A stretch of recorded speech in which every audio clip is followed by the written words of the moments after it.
Good morning students of class 6। Dear students, जैसा कि आप सभी लोगों का टर्म वन एग्ज़ाम एंड हो चुका है और आपने टर्म वन एग्ज़ाम्स दिए और उसको अच्छे से आपने सारे चैप्टर्स को प्रिपेयर किया। टर्म वन एग्ज़ाम आपने दिया, ओके, और बहुत जल्द आप लोगों का रिजल्ट भी आपके सामने आएगा। आप लोगों ने इतने दिनों में क्या क्या चीज़ें पढ़ी, उन सारी चीज़ों का इवैल्यूएशन टर्म वन एग्ज़ाम में हुआ।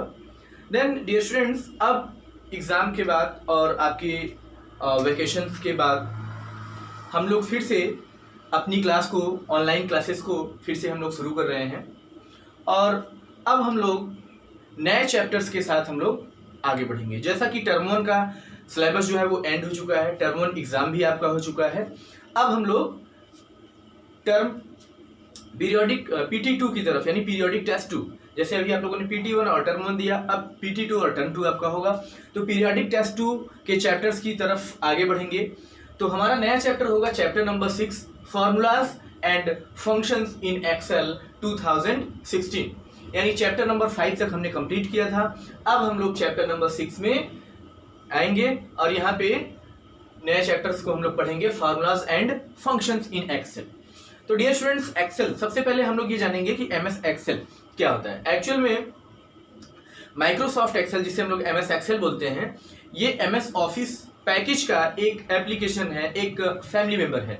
जैसे एक फैमिली मेंबर होते हैं तो उसमें 5 लोग हैं, तो 5 लोगों में अलग राहुल, रवि, सोनू, मोनू, अलग अलग लोग होते हैं। तो इसी तरह से हमारा जो MS ऑफिस हम लोग बोलते हैं, माइक्रोसॉफ्ट ऑफिस बोलते हैं, वो क्या है, एक फैमिली है। उसके अंडर में कई सारे फैमिली मेंबर्स हैं, जिसमें से एक फैमिली मेंबर हमारा माइक्रोसॉफ्ट एक्सेल है।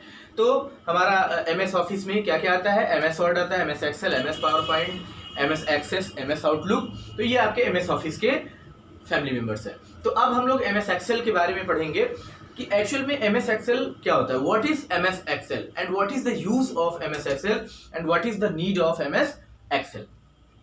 तो अब हम लोग जानेंगे तो MS एक्सेल एक्चुअल में होता क्या है। देखिए, MS Excel is a database application. MS Excel is a database application. In this application we can calculate mathematical function, you can create a database, you can create a chart, you can create a data sheet and different things you can create in MS Excel, okay।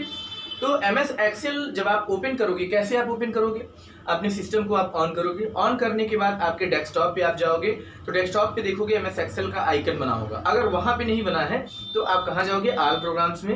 All programme से आपको Microsoft office का folder मिलेगा और उस folder में आप click करोगे तो वहाँ पे आपको MS Excel मिल जाएगा और उस पर आप क्लिक करोगे, ओपन होकर के आ जाएगा। अगर डेस्कटॉप पे है तो डबल क्लिक करोगे, ओपन होकर के आ जाएगा। और जब विंडो ओपन होगा, जब जैसे ही विंडो ओपन होता है तो आपको वहाँ जो आपके MS एक्सेल पेज का लुक होता है वो इस तरह का होता है, टेबल के फॉर्मेट में, ठीक है। टेबल के फॉर्मेट में उसका लुक होता है, क्योंकि डेटाबेस एप्लीकेशंस की ये प्रॉपर्टी होता है कि वो डेटाबेस यानी टेबल के फॉर्म में होते ही हैं, ओके। वो टेबल के फॉर्म में होते हैं, डेटाबेस कोई भी होता है। अच्छा, डेटाबेस क्या होता है, database is a collection of row and column, यानी डेटाबेस क्या होता है, रो और कॉलम का कलेक्शन होता है। अब यहाँ पे जैसे आपने ये एक्सेल सीट है तो इसमें आप टेबल देख रहे हो, टेबल में रो और कॉलम होता है। तो अब आपका रो क्या हुआ, ये जो पार्ट है आपका ये रो हो गया, इसको रो बोलते हैं, और ये जो पार्ट है आपका क्या होता है, कॉलम होता है। तो कोई भी टेबल जो होता है वो क्या होता है, collection of row and column होता है। अब यहाँ पे हम किसी भी टाइप का डेटा शीट हम लोग डेटाबेस बना सकते हैं। मान लीजिए हमें अपने सब्जेक्ट्स की लिस्ट बनानी है, तो यहाँ पे सीरियल नंबर, सब्जेक्ट नेम, हमें अपना टाइम टेबल बनाना है तो यहाँ बना सकते हो। क्लास का रिजल्ट क्रिएट करना है, यहाँ पे बना सकते हो। एनीथिंग एवरीथिंग आप जो भी आप डेटाबेस टाइप का बनाना चाहते हैं यहाँ पे आप क्रिएट कर सकते हो, ओके। अब यहाँ पे हम लोग देखेंगे रो और कॉलम, यानी एक्सेल में आपके रो और कॉलम्स के नंबर होते हैं। जैसे यहाँ पे ये जो होता है आपका अल्फाबेट से डिनोट होता है, ABCD एंड सो ऑन, ये आपका 1 2 3 4 होता है। तो अब यहाँ पे इंडिविजुअल जो एक आपका ये स्क्वायर दिख रहा है, एक पार्ट दिख रहा है, इसको हम लोग क्या बोलते हैं, ये इंडिविजुअल एक सेल होता है। क्या होता है, सेल होता है। यानी एक स्क्वायर जहाँ पे रो और कॉलम का इंटरसेक्शन होता है, जो एक ये पार्ट है, इसको हम लोग सेल बोलते हैं। और यहाँ पे सेल एड्रेसिंग मेथड होता है, क्योंकि आगे आप लोग यही पढ़ने वाले हो कि जैसे आपको यहाँ पे फार्मूलाज एंड फंक्शंस यूज करने होते हैं, तो आप फार्मूला और फंक्शन कैसे यूज करते हो। यानी वो मान लीजिए हमने यहाँ पे एक फंक्शन लिख दिया, अब ये डिनोट कैसे हो, कैसे पता चलेगा कि यहाँ पे है। सपोज दैट आपको किसी के घर जाना है, आपको किसी के घर जाना है और घर का एड्रेस आपको पता नहीं है, तो आप कैसे ढूंढोगे। ओके, तो यही यहाँ पे ये सेम थिंग है। अगर आप मान लीजिए कि आपको दो सेल्स को ऐड करना है, लेकिन आपको सेल एड्रेस का, सेल का कुछ पता ही नहीं है कि उसका एड्रेस क्या है तो आप उसको कैसे ऐड करोगे, उसको कैसे रिकॉल करोगे। तो इसके लिए नीड होता है आपका सेल एड्रेस का। और यहाँ पे जैसे 1 2 3 4 करके है, तो देखिए जैसे ये A है, ये 1 है, तो इस सेल का एड्रेस क्या हो जाता है, A1। अगर इस सेल का कोई एड्रेस पूछे तो A2, इस सेल का कोई एड्रेस पूछे B1, इस सेल का कोई एड्रेस पूछे तो ये C है, ये 2 है, क्या हो जाएगा, C2। तो इस तरह से सेल एड्रेसिंग होता है इसमें। और इसी सेल एड्रेसिंग के हेल्प से हम लोग क्या करते हैं, अपने यहाँ पे फॉर्मूलाज और फंक्शंस का यूज करते हैं और मैथमेटिकल एक्सप्रेशंस को भी सॉल्व करते हैं। ओके, तो ये होता है। अब यहाँ पे हम लोग इस चैप्टर में सेल रेफरेंसिंग पढ़ेंगे। तो यहाँ पे डिफरेंट टाइप के सेल रेफरेंसिंग होते हैं, रिलेटिव होता है, एब्सोल्यूट होता है, मिक्स्ड होता है। तो वो आगे की चीज़ है, इस चैप्टर में हम आपको पढ़ाएंगे कि सेल एड्रेसिंग, सेल रेफरेंसिंग क्या होता है। अब हम लोग बेसिक थिंग्स जानेंगे, जैसे कि अभी हम लोगों ने एक्सेल के बारे में जाना, सेल के बारे में जाना, टेबल के बारे में जाना। सेल क्या होता है, cell is the intersection point of row and column. Table क्या होता है, table is the collection of row and column. Okay, अब यहाँ पे एक टर्म आता है आपका फार्मूला। फार्मूला क्या होता है, क्योंकि यहाँ पे फार्मूला हम लोग यूज करने वाले हैं। A formula is a mathematical expression that includes operands and operators to evaluate the result. Okay, formula क्या होता है, फार्मूला एक मैथमेटिकल एक्सप्रेशन होता है। कोई भी फार्मूला क्या होता है, एक मैथमेटिकल एक्सप्रेशन होता है जो क्या इंक्लूड करता है, ऑपरेटर और ऑपरेंड्स। किसके लिए, रिजल्ट इवैल्यूएट करने के लिए, यानी उस जो भी फार्मूला आप यूज कर रहे हैं उसका रिजल्ट देने के लिए क्या यूज होता है आपका, ऑपरेटर एंड ऑपरेंड्स का यूज किया जाता है। तो यहां हम लोग ऑपरेटर और ऑपरेंड्स का यूज करेंगे, तब हम लोग फार्मूला को डिफाइन कर सकते हैं। अंडरस्टैंड। ओके, अब यहां पे आप देख रहे हो एक हमने छोटा सा फॉर्मूला दिया है, C is equal to A into B. तो डियर स्टूडेंट्स, इसका मतलब क्या होता है, C equal to A into B का, यानी ये जो C है ये एक वेरिएबल है और A इंटू बी का रिजल्ट जो है ये किस में आने वाला है, C में आने वाला है। तो यहाँ पे ऑपरेटर क्या है, ऑपरेंड्स क्या है, ये आपको समझना है। देखिए, ऑपरेटर आपका होता है ये जो आपका मैथमेटिकल सिंबल्स हैं, जैसे आपका प्लस है, माइनस है, मल्टीप्लिकेशन है, डिवीजन है, ये आपके क्या होते हैं, मैथमेटिकल ऑपरेटर्स बोले जाते हैं। ऑपरेंड्स क्या होता है, जिसपे हम लोग को वर्क करना है, जैसे C है, A है, B है, ये आपके क्या है, ऑपरेंड्स हैं। तो जैसे ये आपका A B, ये आपका क्या है, ऑपरेंड, और ये क्या है आपका ऑपरेटर। तो ऑपरेटर और ऑपरेंड्स यहाँ पे दो वर्ड्स यूज होती है, जिसको आप अच्छे से डिफाइन कर सकते हैं कि ऑपरेटर क्या होता है और ऑपरेंड क्या होता है। तो ये आपको समझ में आ गया होगा। ओके, अब डियर स्टूडेंट्स हम लोग आगे बढ़ते हैं फार्मूला के बाद। एंटरिंग अ फार्मूला, यानी हमें फार्मूला एंटर करना है अपने एक्सेल वर्कशीट में। तो हम लोग फार्मूला कैसे एंटर करेंगे, तो सिंपली फार्मूला एंटर करने के लिए आप क्या करते हो, एक्सेल की वर्कशीट में आप जाओगे, जब एक्सेल ओपन करोगे तो अभी हमने आपको बताया कि जब पहला पेज ओपन होता है आपका, तो पहला पेज ओपन होगा तो उस पेज में वो आपको टेबल के फॉर्म में दिखाई देगा, यानी रो और कॉलम के फॉर्म में दिखाई देगा। तो उस रो और कॉलम में आप क्या करोगे, आप क्लिक करोगे, और क्लिक करने के बाद आपको क्या करना है, वहां पे आप टेबल इंसर्शन स्टार्ट कर दोगे। तो जैसे सपोज दैट आपने ये क्या बनाया, एक आपने ये यहाँ पे आपने टेबल क्रिएट किया, ठीक है, ये आपका ABC 1 2 3, ये आपका एक्सेल का क्या है, शीट 1। बाई डिफॉल्ट आप जब ओपन करोगे 3 सीट दिखती हैं, शीट 1 2 और 3। अगर आप और भी शीट इंसर्ट करना चाहते हो तो यहाँ से आप राइट क्लिक करके शीट भी इंसर्ट कर सकते हो। तो प्रेजेंटली आप जब भी आप ओपन करोगे तो एक्टिव कौन सा रहेगा, शीट 1 एक्टिव रहेगा।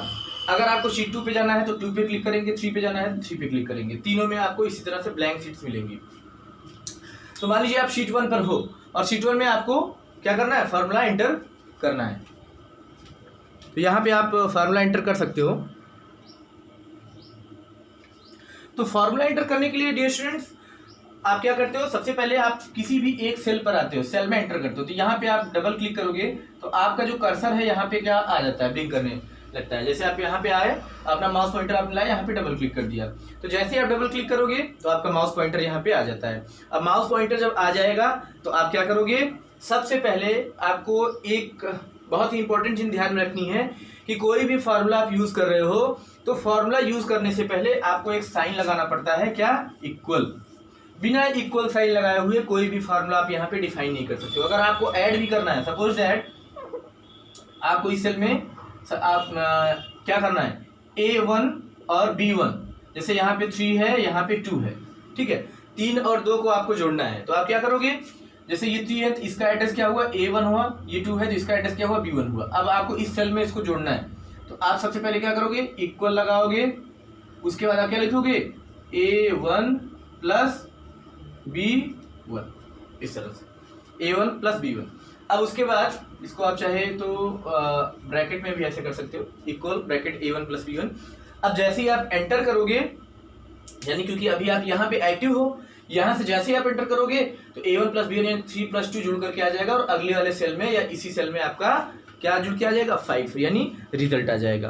तो ये छोटा सा एक एग्जांपल था कि आप फार्मूला कैसे यूज कर सकते हो। तो इसी तरह से डियर स्टूडेंट्स आप मल्टीप्लिकेशन भी कर सकते हो, डिवीजन भी कर सकते हो, सब्सट्रैक्शन भी कर सकते हो। अदर फार्मूलाज जो आगे अभी डिफरेंट फार्मूलाज होंगे वो भी आपको हम बताएंगे। तो और भी डिफरेंट फार्मूलाज को आप यहाँ पे यूज कर सकते हैं।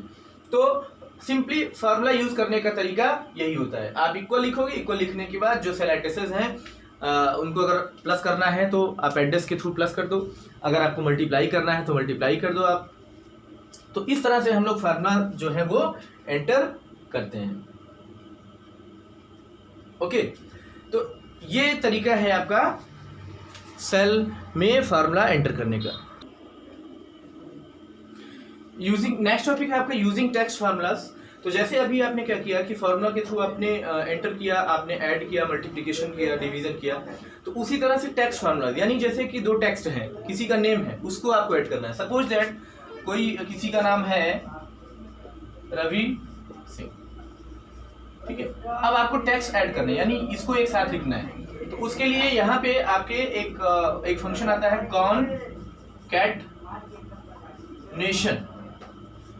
कॉन्केटनेशन इसको बोलते हैं, जो कि आपका ये एंड ऑपरेटर होता है, इसके थ्रू डिनोट होता है। तो अगर आपको 2 स्ट्रिंग यानी 2 वर्ड्स आपको ऐड करने हैं, 2 स्ट्रिंग ऐड करना है, तो उसके लिए आपको कॉन्केटनेशन फंक्शन का यूज करना होता है, यानी एंड ऑपरेटर का।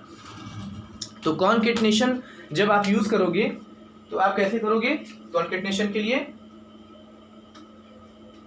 सपोज दैट कि आपका ये जो है एक सेल में है, यहाँ पे एक्सेल में, ठीक है, ये आपका A है, B है, 1 2 3 है, ठीक है। रवि आपका यहाँ पे लिखा हुआ है और सिंह आपका यहाँ पे, ठीक, रवि यहाँ है, सिंह है।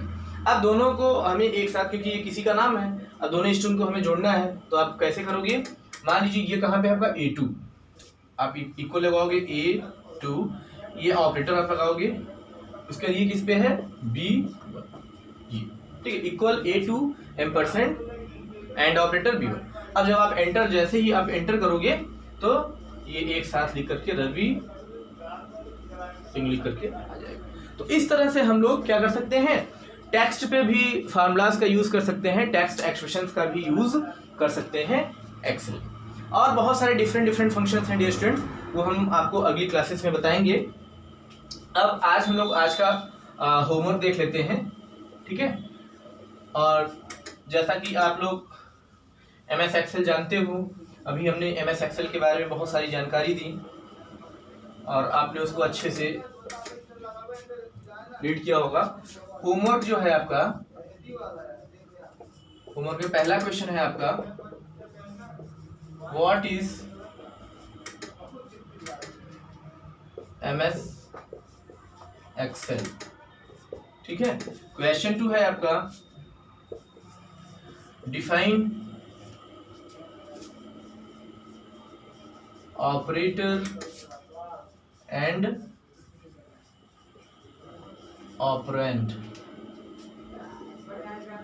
क्वेश्चन 3 है, व्हाट इज अ